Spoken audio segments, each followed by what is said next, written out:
Hi friends, welcome to my world Rama Kalyani. Hanuman junction Shri Vasavi Kanyaka Parameshwari ప్రార్థనా మందిరంలో కోటి దీపోత్సవం జరిగిందండి. సాయంత్రం దీపోత్సవం అయితే మధ్యాహ్నమే కొంతమంది భక్తులు వచ్చి ముందుగా గుడి ప్రాంగణాన్ని అంతా శుభ్రం చేశారండి. ఆ తర్వాత దీపాలు పెట్టడానికి బల్లలు వేసి వాటిని కూడా శుభ్రం చేశారు. ఆ తర్వాత బల్లలన్నిటి మీద ముగ్గులు వేసి దాని మీద పసుపు కుంకుమ జల్లి తమలపాకులు పెట్టి దాని మీద ప్రమిదలు పెట్టి దీపాలు అయితే రెడీ చేశారు. చివరగా ప్రమిదల చుట్టూ పువ్వులు కూడా వేశారు. అంతేకాకుండా పువ్వులతో శివలింగం, శంకుచక్రాలు కూడా అలంకరించాము. దాని చుట్టూ కూడా దీపాలను పెట్టి రెడీ చేశామండి. కోటి దీపోత్సవం అన్నారు కదా, అంటే కోటి ఒత్తులతో చేసిన శివలింగాన్ని తీసుకొచ్చారు. చక్కగా రెడీ చేసి ఎవరింటికి వాళ్ళు వెళ్ళి మళ్ళీ సాయంత్రం పూజ టైంకి అందరూ రెడీ అయ్యి వచ్చామండి. పంతులు గారు ముందుగా కార్తీక మాసంలో చేసే దీపోత్సవం గురించి వివరించారు. స్వామివారికి విశేషంగా అర్చనలు ఉంటాయి, అభిషేకాలు ఉంటాయి. ఇంకా శక్తి కలిగినటువంటి వారు ఈ యొక్క కార్తీక మాసంలో లక్ష బిల్వార్చన చేసేవాళ్ళు ఉంటారు. అలాగే మాన్యాసపూర్వకంగా ఏకాదశి రుద్రాభిషేకం చేసేవాళ్ళు ఉంటారు. లేదంటే సత్యనారాయణ స్వామి వారి వ్రతం చేసుకునే వాళ్ళు ఉంటారు.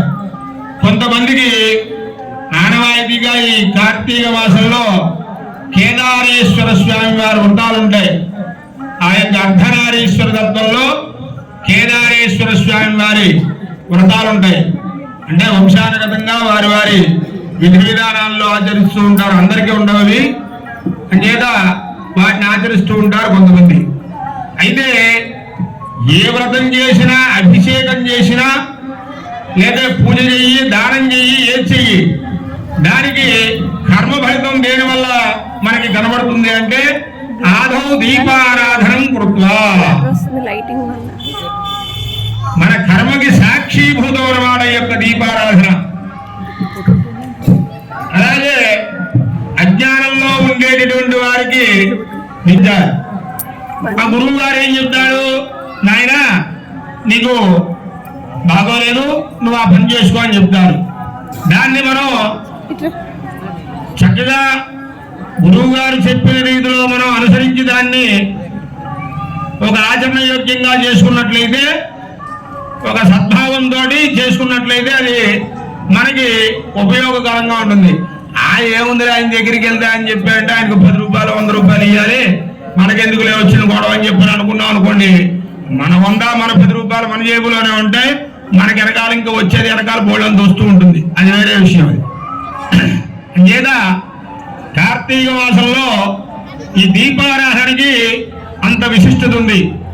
కర్మ సాక్షిభూత, జ్ఞాన సాక్షిభూత. కర్మకి ప్రతిఫలంగా ఉండేటటువంటిది దీపారాధన. ఒకటి చూడండి, వెలిగిస్తే ఎంతో తేజోవంతంగా వెలుగుతుంటుంది దీపం.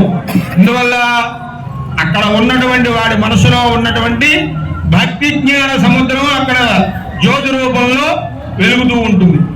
ఆ ఏదో చిత్తం శివుడి మీద, చెప్పులు భక్తి మీద, భక్తి చెప్పుల మీద ఉన్నట్టయితే వెళ్ళిపోతుంది. ఇది రివర్స్లే, అలాగే చెప్పాలి.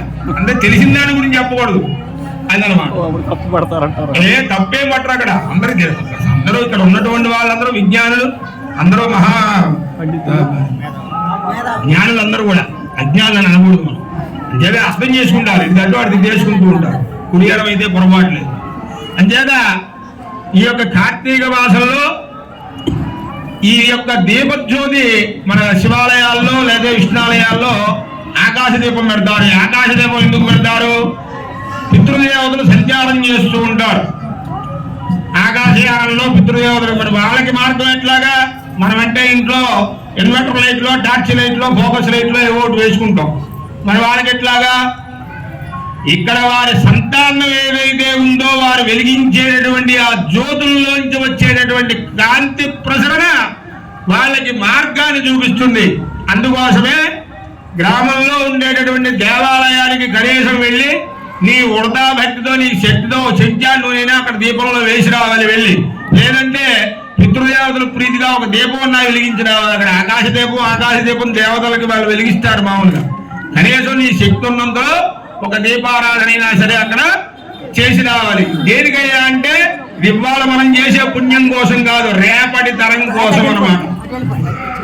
గతించినటువంటి ఆకాశ దీపం దాని మార్గం చూపి గతించినటువంటి పితృదేవతలు ఎవరైతే ఉన్నారో వాళ్ళకి మార్గయానం చూపిస్తూ ఉంటుంది. అంతేత మన ఊళ్ళో వెలిగించారా, మన సంతానం మన వారసులు కూడా వెళ్ళారా అని అనుకుంటారు. అందుకే భగవంతుడు మాతృదేవో భవ, పితృదేవో భవ, ఆచార్య దేవో భవ, అట్లా వీళ్ళందరూ కూడా నాలుగో స్థానం ఉన్నారు భగవంతుడు. ముందు తల్లిదండ్రే. అంచేత ఈ కార్తీక మాసం దీపారాధన ఇంకా విశిష్టత ఉంది. ఈ కార్తీక మాసంలో చేసేటటువంటి దీపారాధన అనే సృష్టిలో 84 లక్షల జీవరాశులు ఉన్నాయి. ఈ దీపారాధన చేసిన తర్వాత కొన్ని చిన్న చిన్న పురుగులు వచ్చి అక్కడ చనిపోతాయి. అవి అప్పుడే పుట్టి వచ్చి అప్పుడే చనిపోతాయి ఆ యొక్క దీపారాధన దగ్గరికి. అంటే ఆ వాటికి కూడా ముక్తి మార్గం అనమాట మనం చూపిస్తున్నాం. మన దీపారాధన వెలిగించగానే ఏదో పురుగు వచ్చి పడింది చనిపోయింది అనుకోండి, ఇవి కాదు. అది మనకేం పాపభూయిష్టం కాదు. వాడి జన్మత అంటే అది ఆ లక్షణం. 84 లక్షల జీవరాశులు అది ఒక జీవి. వాక్కు ఒక జీవి, తుమ్ము ఒక జీవి, చూపు ఒక జీవి. అంటే 84 ఎక్కడున్నాయండి పేర్లు చెప్పండి అంటే చెప్పలేము. అది అనేక అంచేత ప్రతిదీ కూడా శరీరంలో సృష్టిలో ప్రతిదీ కూడా జీవే. ఒక చెట్టు, తుమ్మి చెట్టు అయినా కానీ, తుమ్మ చెట్టు అయినా కానీ, సేవ తుమ్మ చెట్టు అయినా ఏదైనా సరే ప్రాణం ఉందిగా. ఉన్నంతసేపు నిర్జీవంగానే ఉందిగా, సజీవంగానే నిర్జీవంగా లేదుగా. అది నిర్జీవం అయిపోతే దానిలో ప్రాణం లేదు. అది కూడా ఒక జీవే. అంచేత అటువంటి వాటికి కూడా మనం చేసేటటువంటి ఫలితం వల్ల ఇంకా ముక్తిదాయకం కలుగుతుంది. ఇంకా విశిష్టత కార్తీక మాసంలో శక్తి కలిగినటువంటి వారు గోఘృతం అంటే ఆవు నేతితో చేస్తే అనేక జన్మల పాపాలన్నీ కూడా నశిస్తాయి. రెండవది నువ్వుల నూనె. నువ్వుల నూనె అంటే ఇప్పుడు వచ్చేటటువంటి ఇది కాదు, ముడి నువ్వు. సార్ మీరు చేస్తారండి బాబు, మీరు నేను చెప్పింది అదే. మీరు సత్కర్మయోగ్యులే, మీకు కాదనలేదండి. మీరు చేస్తారనే చెబుతున్నా, మీకు చేయరని చెప్పట్లా. నువ్వులనే చేస్తారు. అయ్యా రండి బాబు రాజశేఖర్ గారు. అంచేత రెండవది నువ్వుల నూనె, మూడవది ఆముదము. వస్తుంది, హెయిర్ ఆయిల్ వస్తుంది, అన్నీ వస్తాయి. బేబీ హెయిర్ ఆయిల్ వస్తుంది, మామూలు పెద్దవాళ్ళ హెయిర్ ఆయిల్ వస్తుంది.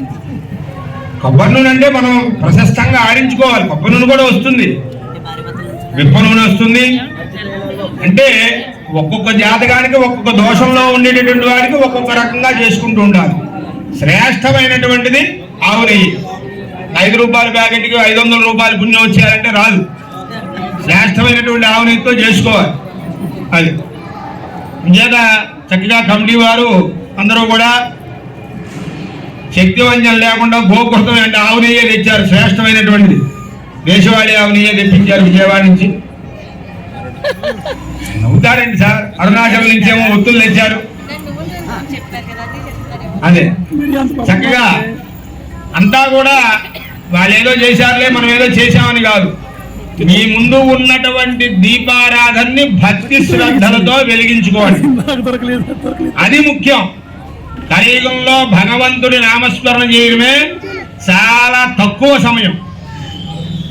అలా పంతులు గారు వివరించిన తర్వాత కమిటీ వారితో అమ్మవారికి పూజ అయితే చాలా బాగా చేయించారండి.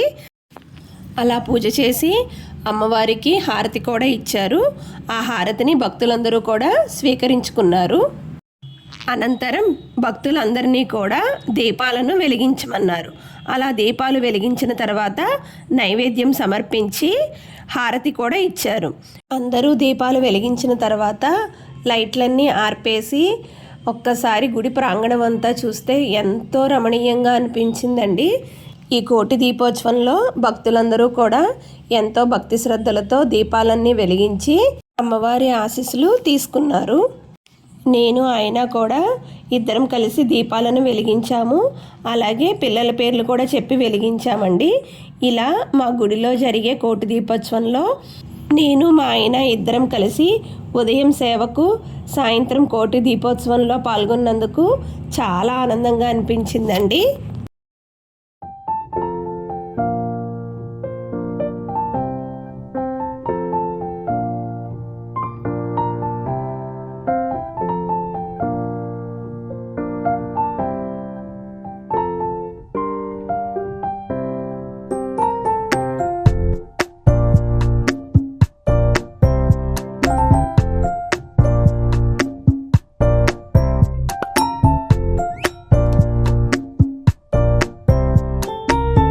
కోటి దీపోత్సవం మీ అందరికీ కూడా నచ్చింది అనుకుంటున్నానండి. మీకు కూడా మా అమ్మవారి ఆశీస్సులు అందరికీ ఎల్లప్పుడూ ఉండాలని మనస్ఫూర్తిగా కోరుకుంటున్నాను. Please like, share and subscribe my channel friends.